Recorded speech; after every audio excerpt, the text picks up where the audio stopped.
Who said he's not ruling out the possibility of running for a third term, saying, I'm not joking, there are methods which you could do it with. How? And reporters asked him more about it later on Air Force One. Take a look. You said you were not joking about a third term, about possibly wanting a third term. Does that mean you're not planning to leave office on January 20th? I'm not looking at that, but I'll tell you, I have had more people ask me to have a third term, which is in a way a fourth term, because the other election, the 2020 election was totally rigged. The Constitution limits a president to 2 terms. Is it your understanding that they have to be? I don't even want to talk about it. I'm just telling you, I have had more people say, please run again. They said, we have a long way to go before we even think about that. Welcome back to AllStarBuzz. Thank you for joining us. Before we start, don't forget to like this video and subscribe to the channel. We are on our way to 10,000 subscribers. Now let's begin. The latest buzz from The View has stirred up another wave of reactions, and not in a good way. This time, the controversy isn't just about what was said on the show, but how it was framed.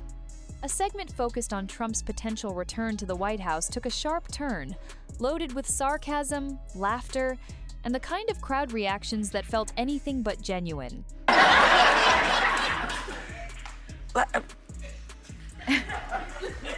Is he actually planning on this, or is this just another way to take the headlines away from all the other messes his administration is actually dealing with right now? You know, I actually think that he is so enamored of Putin and so enamored with power that he wouldn't mind being king, you know, with the crooked crown.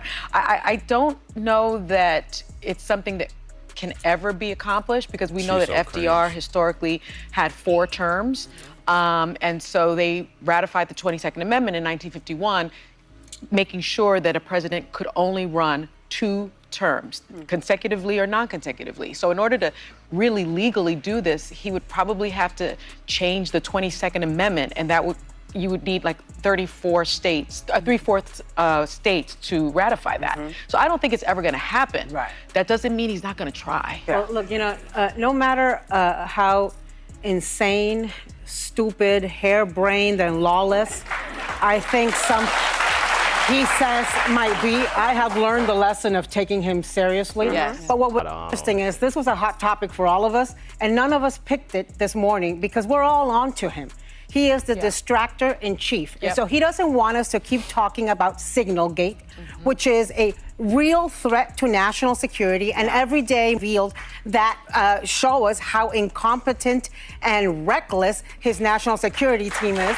He doesn't want us to talk about the way he is tanking the stock market with his imbecilic tariffs. What he's calling Liberation Day should be called Hypertension Day, because it's going to give us all a heart attack. He doesn't want us to talk about Andriy, the 30-year-old gay hairdresser, Venezuelan, who due process just because he had a tattoo that said mom with a crown and dad with a crown, was grabbed and disappeared to the hellhole in El Salvador. He doesn't want us to be talking about those things. And he wants us to be talking about this. From the start, the tone was less about thoughtful debate and more about performance. It's hard not to wonder if the audience was reacting naturally or just following studio cues. It's a pattern that's hard to ignore.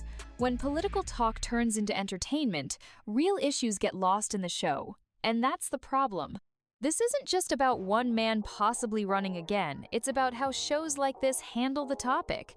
They use Trump's name to spark attention, dominate airwaves, and get views. But the more they laugh, the more disconnected they seem from the people actually dealing with the issues being discussed. And that gap between TV studios and real life, it's growing fast. I don't think he likes that behind closed doors, supposedly, J.D. Vance and some others called for Waltz to be removed due to this action. They also have some new reporting coming out in the Wall Street Journal today that there were more conversations that were potentially confidential happening on this Signal app. So I do think the distraction is big, but I would also, just one thing before any attempt at rewriting our Constitution would be the local elections that happen before then. And so It's easy to kind of be distracted by what he throws out there, but there are some really pivotal elections happening. And What do you mean? One of the reasons they pulled Elise Stefanik's name out is there was going to be a delay in her seat, and they didn't want to lose the House. So there's stuff happening on the ground, and Republicans have proven to be ahead of that. They're more of chess players. So I would make sure that Democrats don't get distracted by the crazy, and they keep their eyes on the ground, the local elections that really change things. I will say, shout out to Louise. What's even more telling is that while The View cracks, jokes, and moves on, more and more Americans are having a change of heart. People who once dismissed or even criticized Trump are now looking back at his presidency through a different lens. Not because he suddenly became perfect, but because real life has gotten harder since he left office. And that shift isn't just happening in political circles, it's happening at kitchen tables, gas pumps, and grocery stores. During Trump's time in office, many Americans felt a greater sense of financial stability. Gas was cheaper, groceries didn't eat half the paycheck, and even those who weren't vocal supporters now admit things felt more manageable. That's why so many are rethinking their stance. Louisiana, shout out to Louisiana, because Louisiana had a special election this weekend, and all 4 of these proposed amendments died there. And so Louisiana came out, the Black community really came out, 37% early voting. Shout out to Cliff Albright for organizing on the ground there. So I think Sarah's right. The local elections are really where it's at right now. Well, I think everybody's aware. God knows they've been given enough information of what to do, but you haven't said anything. Well, I was just going to say, I mean, the 22nd Amendment is no joke, and even if you somehow were to bypass the constitutional process and try to run again, there's just no evidence I see that Donald Trump is going to leave in 4 years at 82, so popular that the public's like, never mind, let's keep him another 4 years. Yeah. That's just not what we do in America. We tend to be change elections in a change electorate, but I do think that he's got this way of dangling things like this out there like catnip so that certain corners of the media bite on it and they cover it. And I saw this leading a lot of networks today. Yeah. Instead of the fact that in 48 hours, tariffs are going to go into effect that are going to cost all of us a lot of money. Pull up. This is Fox News. 69% of Americans believe that tariffs are going to make the cost of goods more expensive. A plurality of economists, left, right, and center, agree. It is really a small fringe minority that says this is going to bring down consumer costs. Yeah. And that's what he was elected on. He was not elected to take Greenland. He was not elected to take Canada and make it the 51st state. It was to bring down the cost of living because everything's too expensive for Americans. So if he keeps going the way he is, I don't think we even have to worry about this because I don't think people are going to be interested in a further time. But I think if I'm JD Vance, who thinks, oh, I'm the heir apparent, I'm going to be the next Republican presidential candidate, I'd be like, oh, this is a little insulting. Like, he's just, oh, he is not teeing it up for me. He's giving me the worst jobs to do. You guys remember when Republicans... Not because they've forgotten the controversies, but because they remember the relief. This is something the media rarely talks about. Shows like The View continue to treat the conversation like it's stuck in 2016, while the public has moved on to a different question. Who's actually making life better? At 82, Joe Biden was too old to run. Yeah. I mean, because, you know, when we look at Donald Trump, we all think picture of great health. He really is going to be doing great at 82. He's actually going to be older than Joe Biden. He's going to be the oldest president at 82 and 7 months when he leaves office than anybody else. And I don't understand how anybody graduated from Wharton Business School and thinks that tariffs are paid by the foreign country. No, you idiot. They are paid by consumers, by Americans buying things. Again, I've been saying this for a while. I'm going to say it again. Do not wait for the politicians to get themselves together. It is up to us. Get out there and vote. You don't like what's happening? Then stop what's happening. Stop it. Get out there and stop it. You know? Everybody says, oh, I feel so helpless. Well, you're not helpless. You're not helpless. There's a woman I read about this morning whose school decided they were no longer going to teach Black history. She decided that wasn't a good idea, so she is teaching Black history on Saturdays at the library. Oh. And when people start asking that, the punchlines and mockery don't hold as much weight. Because for a growing number of Americans, the conversation is no longer about personality, it's about results. That's why the double standards we see on shows like The View are becoming harder to ignore. On one hand, the hosts constantly preach about kindness, decency, and civil conversation. But on the other, they're quick to throw out insult-sculling Trump names like stupid and idiot without a second thought. It's not just harsh, it's hypocritical.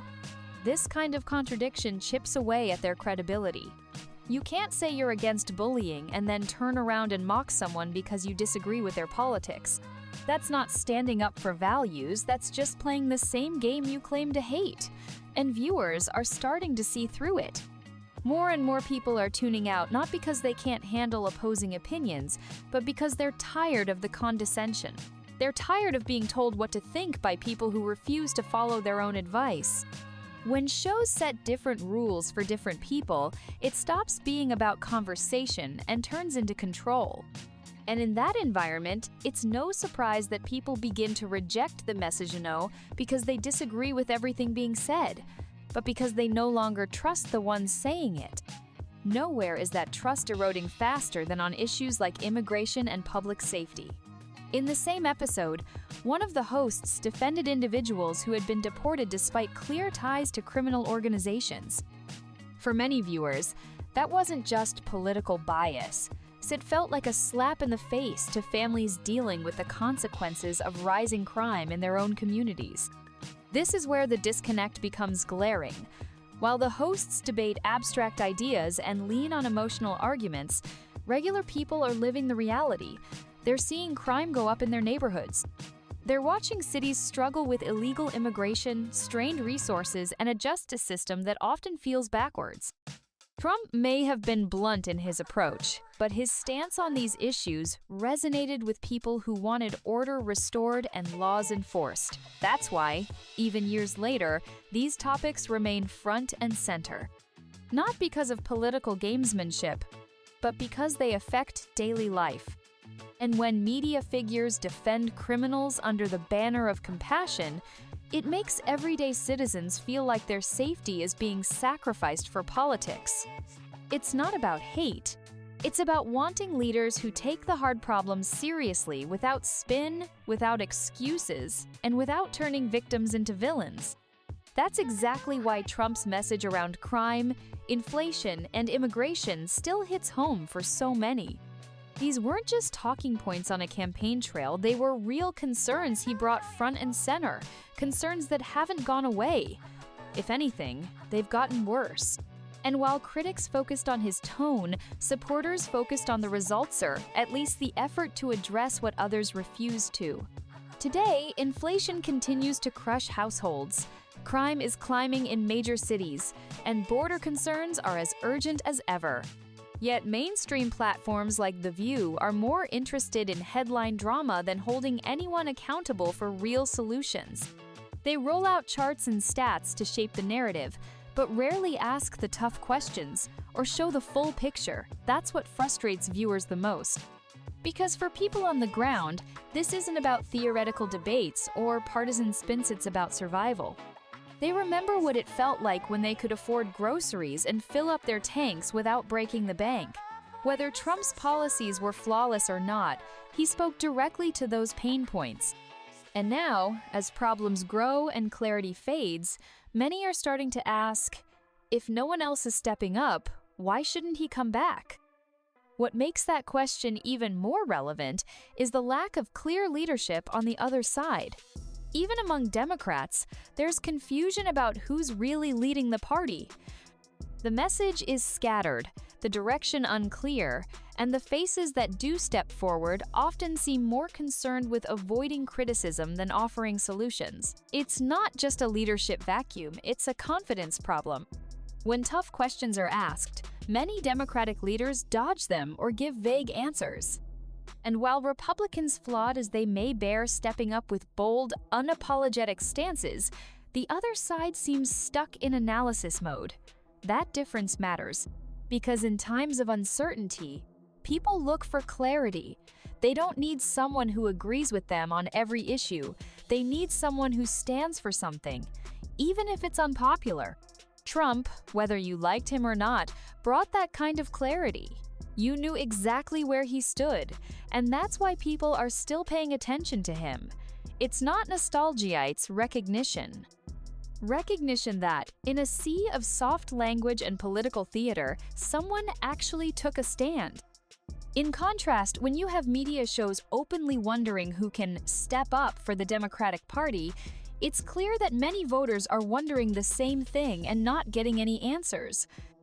That uncertainty is only made worse when conversations shift into identity politics and racial division, instead of unity and solutions. In the same episode, a host praised a woman for teaching Black history at a local library after the school system allegedly removed it from the curriculum.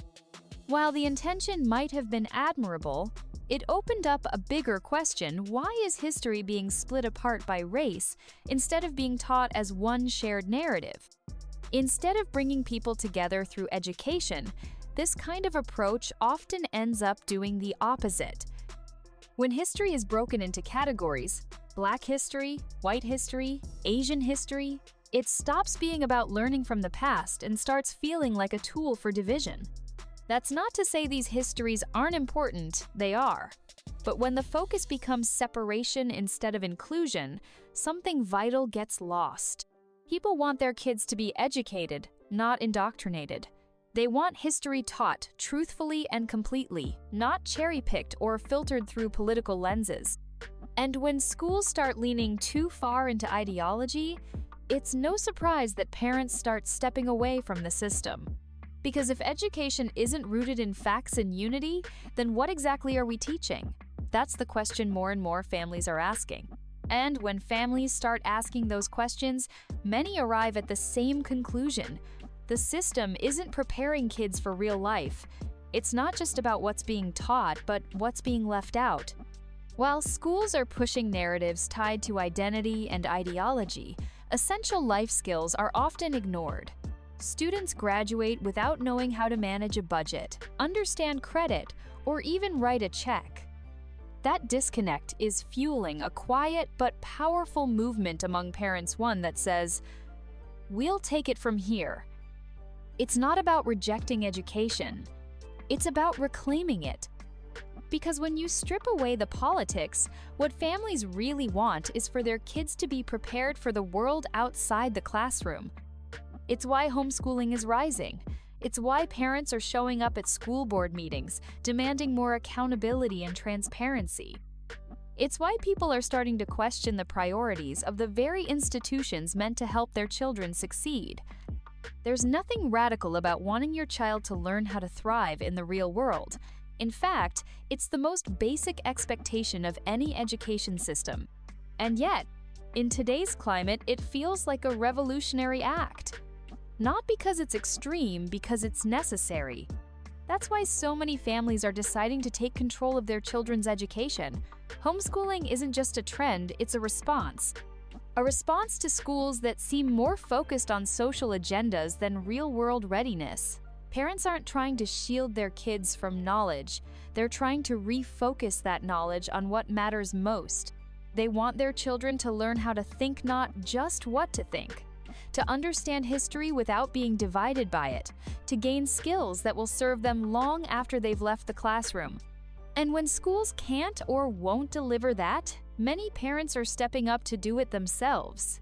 This isn't about rebellion, it's about responsibility. And it's growing, not just among conservatives or traditionalists, but across the board. Because more and more people are realizing that when you leave your child's development entirely in the hands of a system that doesn't reflect your values or priorities, you're gambling with their future. So they're creating environments where learning is intentional, balanced, and grounded in real-world application. And while it might not look like the traditional classroom, it's built on something far more important: trust, accountability, and the belief that education should empower, not divide. And while parents are reclaiming education at home, the media continues to push narratives that feel more like manipulation than information. Shows like The View present charts, statistics, and bold statements, but only when it fits their message. When the numbers don't align, they're suddenly brushed aside or replaced with emotional appeals and vague predictions. Take the discussion around tariffs. Experts may say they hurt the economy, but many Americans remember a different feeling under Trump's leadership control. They could stretch a dollar further, fuel their cars without stress, and afford basic needs without sacrificing everything else. Whether or not that was directly tied to policy, the experience of economic relief was real, and experience, for most people, outweighs theory every single time. But when media personalities dismiss those lived experiences as ignorance or worse, spin them as dangerous beliefs, it only fuels the growing distrust. The constant need to mock, label, or discredit anyone with a different perspective reveals exactly what viewers already suspect. These platforms aren't about informing, they're about persuading. And in a world where everything feels politicized, more people are tuning out the noise and turning inward, relying on their own eyes, wallets, and instincts to figure out what's really going on. That's why Trump's message, whether you support him or not, continues to resonate. While other political figures speak in careful soundbites or dodge the hardest questions, he talks straight sometimes, blunt, sometimes messy, but always direct. And for a lot of people, that's what leadership looks like. It's not about polish, it's about presence. In an age of inflation, rising crime, and global uncertainty, people aren't looking for someone who checks every box. They're looking for someone who will take action. Trump's unapologetic stance, his refusal to back down under media pressure, and his ability to say what many are thinking even if it's unpopular, has made him more than just a political figure. For some, he's become a symbol of resistance against a system that feels increasingly out of touch. Critics may call it loyalty, stubbornness, or even delusion, but what they often miss is that it's rooted in frustration. Frustration with being unheard, dismissed, and told to accept the status quo. When people feel like no one's listening, they gravitate to the person who at least pretends to hear them. And in today's political climate, Trump doesn't just represent a candidate, he represents the feeling that someone is finally paying attention. And one of the most common arguments his critics use falls flat when held up to reality. During the segment, The View hosts made a point of how old Trump would be if elected again 82 by the end of a second term. But the irony is hard to miss. Joe Biden is already that age. This isn't really about how many candles are on the birthday cake. It's about perception. It's about energy, clarity, and the ability to lead. Trump, for all his controversy, still speaks with force, still draws massive crowds, still commands the spotlight. Meanwhile, questions about Biden's health and alertness have become harder to ignore even for his supporters. The media tries to sidestep this by focusing on numbers rather than presence, but people aren't buying it. They're watching debates, interviews, and speeches and drawing their own conclusions. When you see a president struggle with basic responses or lose track of thought in front of the world, it raises concerns that no spin can cover up. So when the age argument is thrown around, it feels more like a distraction than a point. Because voters know that leadership isn't measured in year-sits, measured in strength, stamina, and the ability to show up and lead, even under fire. And while they're busy debating age, the conversation often sinks into personal attacks and smug mockery, the kind that turns viewers away instead of winning them over. During the same segment, one of the hosts mocked Trump's understanding of tariffs, calling him an idiot for suggesting other countries pay them. But again, this kind of ridicule misses the bigger picture and reveals a deeper arrogance. For the average American, the economic jargon means little compared to what's actually happening in their lives. People remember when their money stretched further. They remember when they didn't have to choose between groceries and gas. They remember when the economy felt, at least in their world, more stable. Whether or not a policy was textbook perfect doesn't matter when it delivered real results people could feel. So when the media focuses on gotcha moments and demeaning insults, it alienates the very people it's trying to convince. It sends the message, we're smarter than you, and you're wrong for believing what you've lived. That's why the trust is gone. Because instead of talking to people, they talk down to them. And when it comes to winning hearts and minds, condescension never beats connection. That's why, near the end of the segment, something surprising happened, a moment of truth, even if it wasn't intentional. One host said, "If you don't like what's happening, get out there and vote." And in that moment, they hit on the one thing people across the political spectrum can actually agree on. Change starts with us. But almost immediately, the show pivoted back into familiar territory, praising a woman for teaching Black history at a library after it was removed from a school. Instead of using the moment to talk about civic engagement or community-driven solutions, they fell back into divisive messaging. And once again, the bigger question got buried. What are we actually teaching our kids and why? People aren't against history. They're against the way it's often presented as a tool to divide rather than unite. They want schools to teach truth, teach life skills, teach accountability.